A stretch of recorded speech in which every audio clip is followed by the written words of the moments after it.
Both teams played hard. Bonzi, what do you wish this group is remembered by? I get the first question? Yeah. I get the first question.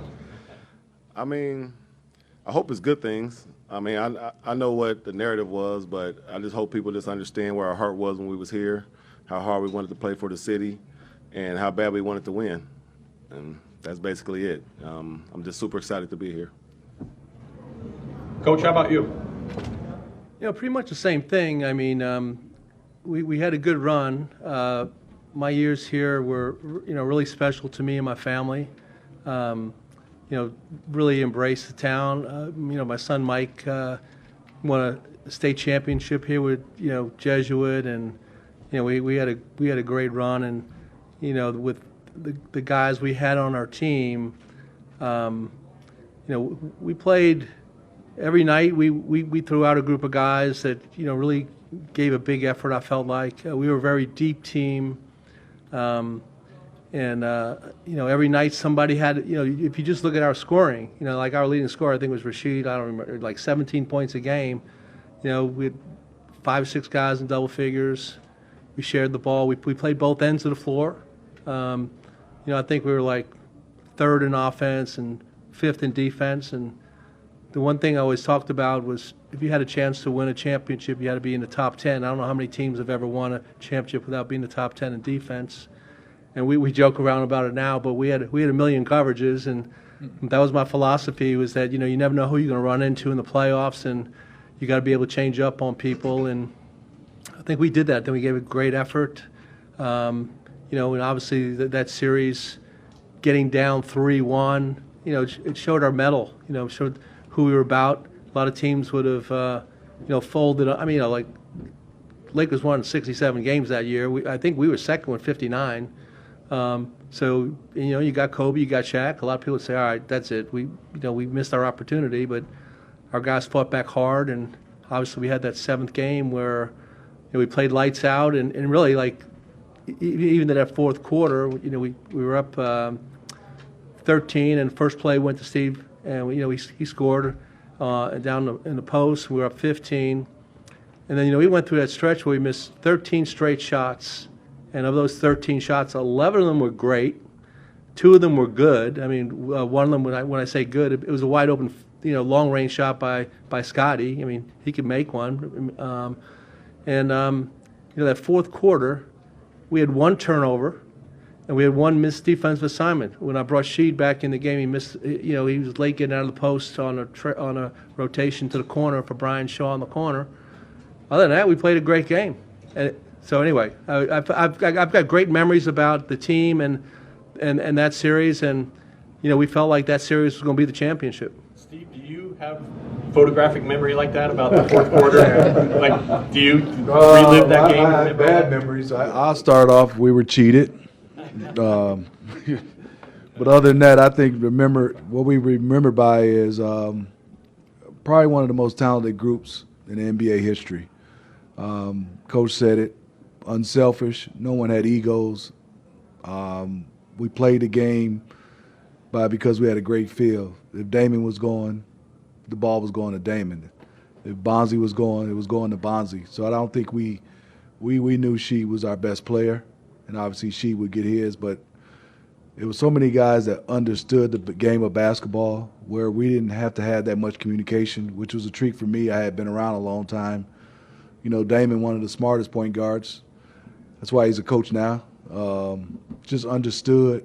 You take a guy that had the ball in his hand probably his whole life, but was just effective without the ball in his hand, could play, multiple ways to win games. So that's the one thing I tell my kids, that, I felt like we were NBA 2K. You could play Bonzi at the 5 if you had to. You could play Bonzi at the 1. And I think Mike had that luxury of saying we were so interchangeable. But do you relive Game 7 like Mike? I've only watched it once.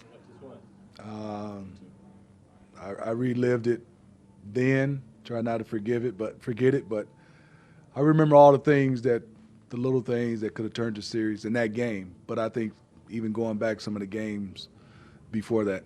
When you Damon, have you rewatched that game, and what do you think of most when you think about that series? I haven't watched it. No, just can't do it. I just it's hard. Like it just I don't. Most of the fellas that I've talked to, they haven't watched it. They don't watch it. If I see it on television, I turn it. Do you guys talk about it when you get together? Like if you meet up like this? We talked about it last night. Yeah, well, we talk. Yeah. You talked about Steve going down the middle with 34 seconds and getting planted by Shaq. And I told a story about the next year when I was in the meeting with the all the referees, and I never complained. Literally, back in the day, I never called into the league office and cried to anybody. But somebody made a smart comment about our team, and I put them all on the spot. I said, okay, one of you guys stand up. You swear to me on the lives of your kids and your grandkids. Somebody tell me that was not a foul.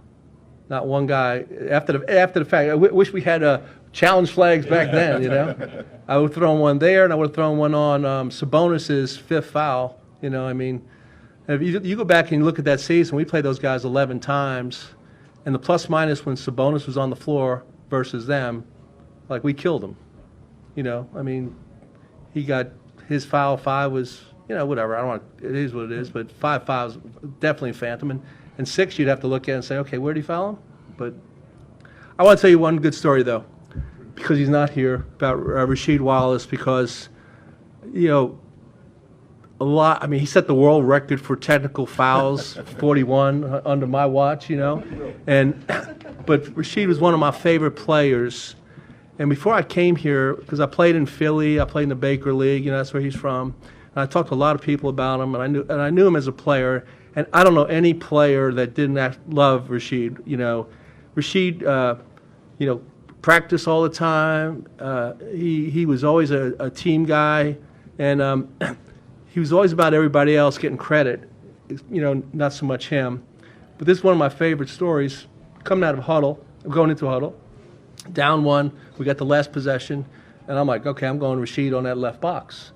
So we go into the huddle, and I said, okay, Sheed, we're going to run this play, and Pip, you coming off for Sheed, and we're going to dump it down into Rasheed. Rasheed, turn right shoulder and just end this thing. He goes, Coach, no, I don't want it. I don't want it. Give it one of the other guys. Now, a lot of people would take that as, damn, guy didn't want the shot at the end of the game. But I knew that wasn't true about him. I mean, I just knew that he always wanted to deflect and he wanted to be the center of attention. So I said, oh, okay, no problem. I said, okay, so Pip, you're going to come off of, off of She send him a good screen. Damon, you put the ball in the money and let Pip knock down that 17-footer. We go home.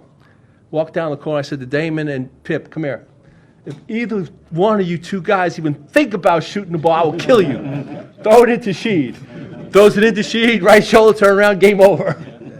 But a lot of people don't know that about him, and I think I just want to set the things straight about really what a great team player he was. 'Cause a lot of people saw him out there and being this angry guy and getting teased all the time, but he was a main fiber of our team, obviously by his statistics, but just even from a standpoint of just who he was and how he was felt about by his teammates. Bonzi, I think you still interact with Rasheed. How do you think he feels about Portland and how he was received? Oh, I mean, I know she loves Portland, and he really wanted to be here. He just had some other obligations, but Rasheed, if you know Rasheed, just to love Rasheed, and if you can get in his inner circle, you can really learn who the essence of Rasheed is. And deep down inside, I know Rasheed loved his time here. He appreciated everybody here. He appreciated the fans. I mean, if you remember Rasheed, he did so many different things in the community. If you know Rasheed, I mean, that was just him, who he is as a person and as a man. And I just think, I wish he could have been here, because I know that just him being celebrated out here, is just good for him and everything he's been going through the last couple of years. He lost his mom a couple of years ago, so he's been going through a lot. So I thought this would have been great for him just to feel that love, because I know, it would have been special for him.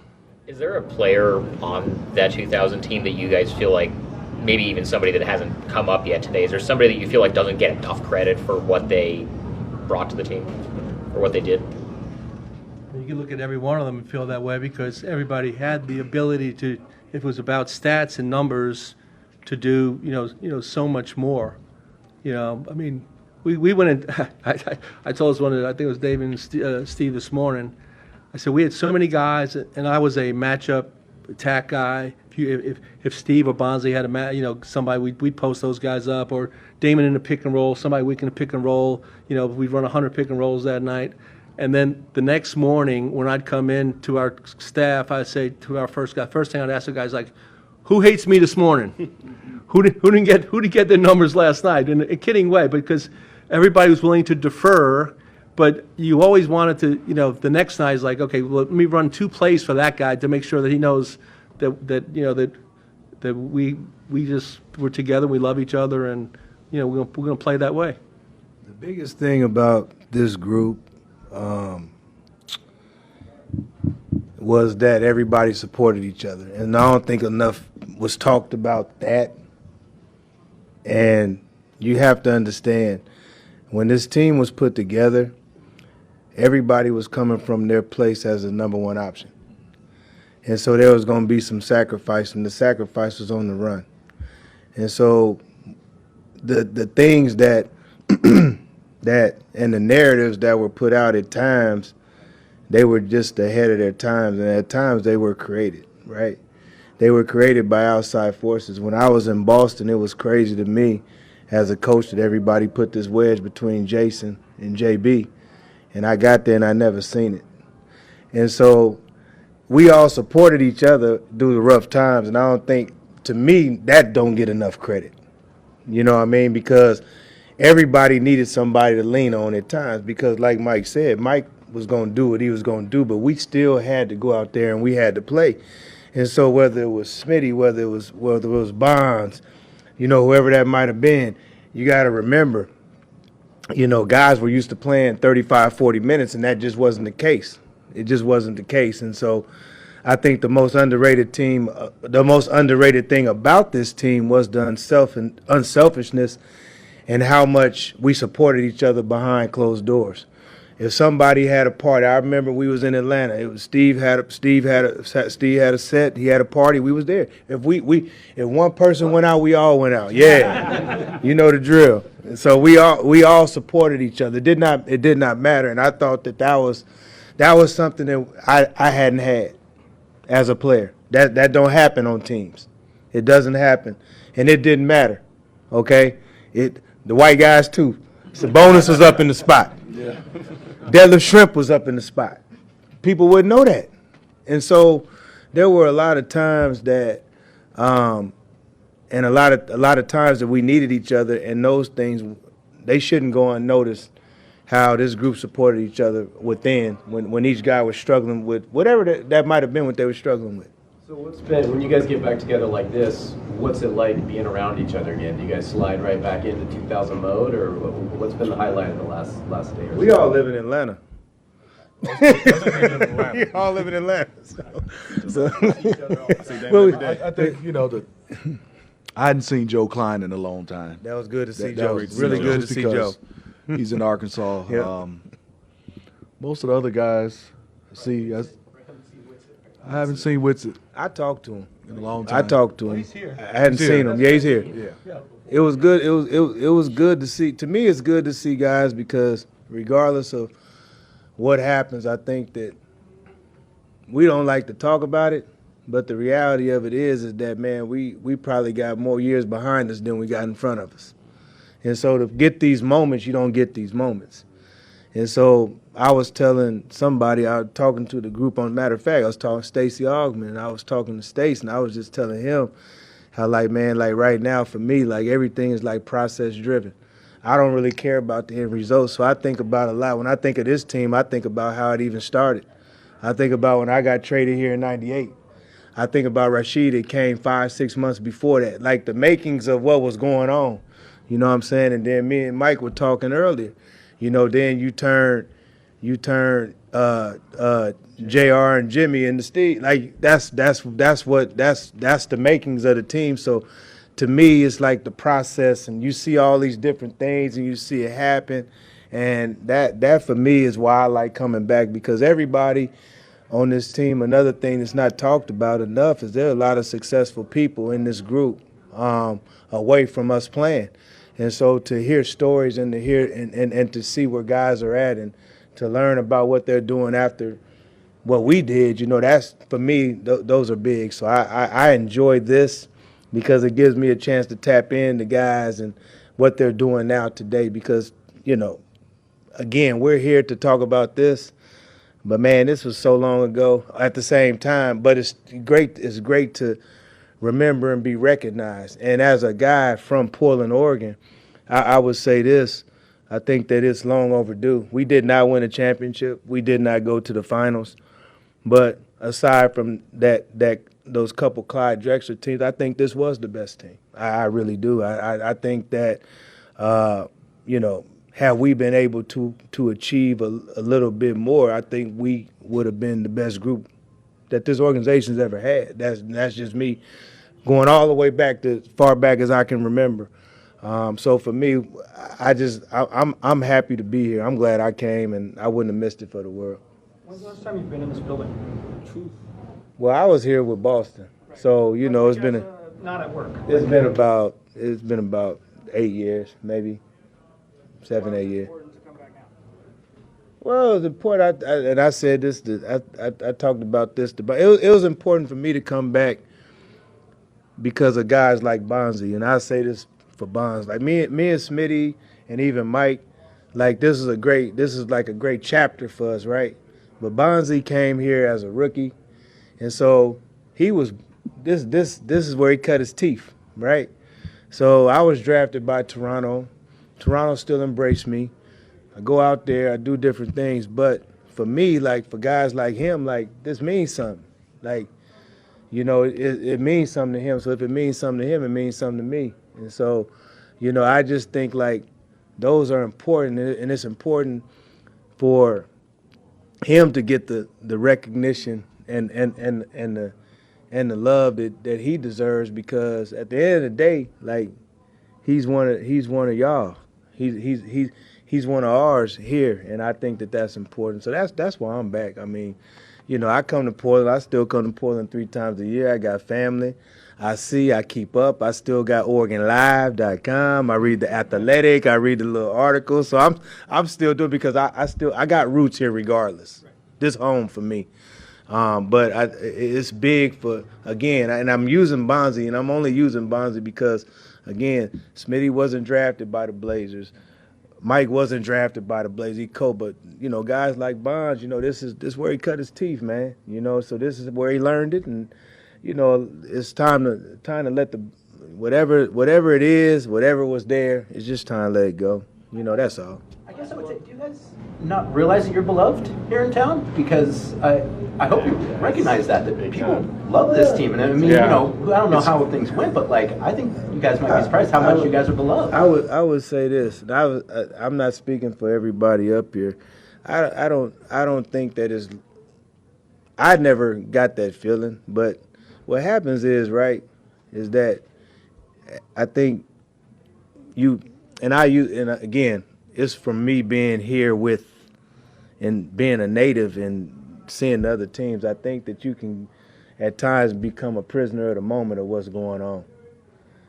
And so I think the frustrating thing as a basketball player, what I've seen over the years, right, and these guys can chime in on it, as you go around the country, man, we were revered.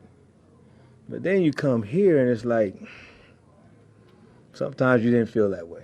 Just being honest, right? Through the good and the bad. Not saying that everything was always perfect and everything was always rosy, because I understand that as well, and everybody has their prerogative to do different things. And I've talked to different people. Me and Jason, quick, I won't reveal our conversations, but we've talked, and there's different things. And man, I kind of understood. I use this a lot now that I'm coaching. Mike, I got this. I got a good one, man. You got to understand the assignment.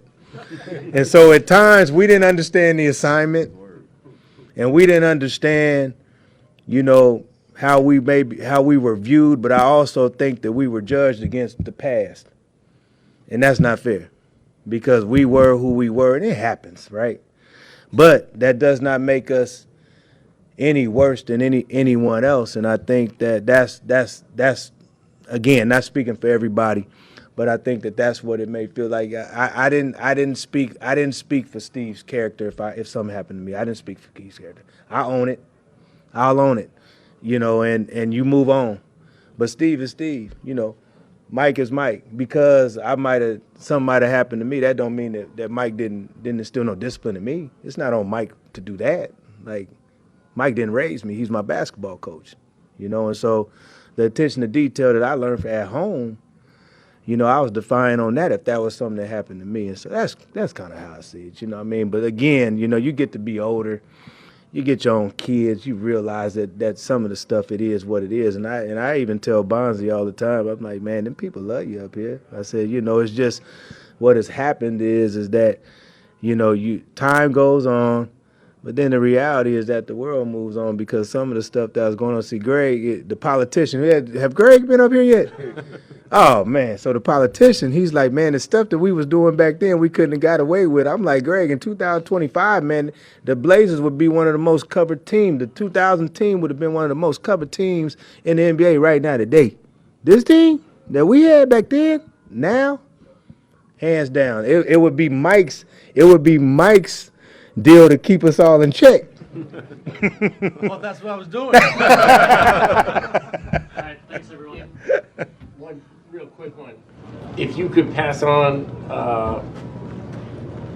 kudos to your coaching skills to the Blazers of today, each of you, what would you pass on to the team that they have assembled? I would tell you the first thing I say, everything when I go play a game. When I walk in after that game, I look in the mirror and I said, I gave it all tonight. I might not have played, I might have made some shots, but like for me, it would be I'm taking charges. And I may not be the greatest defender of all time, but I'm the greatest team defender of all time. Is the way I looked at it. I'm going to do what I got to do, and always pick your teammate up.